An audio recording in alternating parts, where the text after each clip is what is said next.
paano kayong gumawa ng squishy? Eto. Una, ilalagay ng cotton. Ay una, magkukuha ng papel, ipupuni.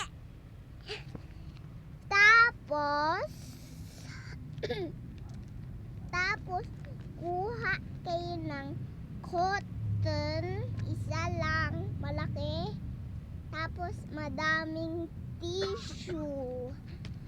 Tapos, tapos ilalagay nyo dito sa loob. Tapos, ilalagyan nyo ng, tapos magkuha kayo ng tape. Tapos, i-tape nyo dito, dito, dito. Yan lang. Tapos, ito na. Yay! Huwag nyo to slow. Pag ganyan, no?